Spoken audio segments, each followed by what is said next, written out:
Ready అన్న అయిపోయింది start అయ్యింది. నమస్తే, గుడ్ ఆఫ్టర్నూన్. ఇప్పుడున్న ప్లేస్ వచ్చేసి ఇది రాములవీడు పొదిలి, ప్రకాశం డిస్టిక్లో ఉన్నాం. నవసాయి ప్రాజెక్టు 7th ఫేజ్లో ఉన్నాం. ఇది చూస్తున్నారు. నేను గత 5 months బ్యాక్ ఇక్కడికి వచ్చేసాను. ఇక్కడ ఉన్న ప్లేస్ వచ్చేసి ప్లాట్ నెంబర్ 55. ఫ్లాట్ నాదే. చూస్తున్నారు ఈ మొక్క ఎలా ఉంది. ఇది ఎంత వండర్గా ఉంది. ఎర్రచందనం మొక్క ప్రపంచంలో చాలా విలువైన మొక్క.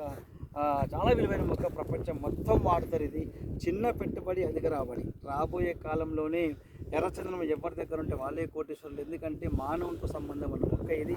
ప్రపంచంలో ఎక్కడ కూడా రాదు. ఓన్లీ ఆంధ్రప్రదేశ్లోని నల్లమల్ల కానుకున్న ప్రాంతంలో కొన్ని జిల్లాల్లో మాత్రమే వస్తుంది. సో అందుకనే ఈ అవకాశాన్ని మీరు వినియోగించుకోండి. నేను ఇక్కడ పెట్టుబడి పెట్టాను. 2 acres ప్రతి ప్రాజెక్టులో నేను కొన్నాను. రాబోయే కాలంలో ఖచ్చితంగా నేను కోటేశ్వరం అవుతాను. వీరుడు కానీ చూడొచ్చి NSP biggest corporate company. So maintenance పరంగా, డాక్యుమెంట్ పరంగా చాలా క్లియర్గా ఉంటుంది. సో ఇది పెద్దరూపమే. ఇది చూస్తున్న మొక్క ఇది. మేము ఇప్పుడే 4th వెళ్ళాము, 10th వెళ్ళాము. ఎక్కడ చూసినా కూడా మెయింటెనెన్స్ పరంగా చాలా క్లియర్గా ఉంటుంది. అంటే ఒక సామాన్యునికి భరోసా, ఒక ధైర్యం నవసాయి ప్రాజెక్టు. సో స్వాగతం పలుకుతుంది. రండి.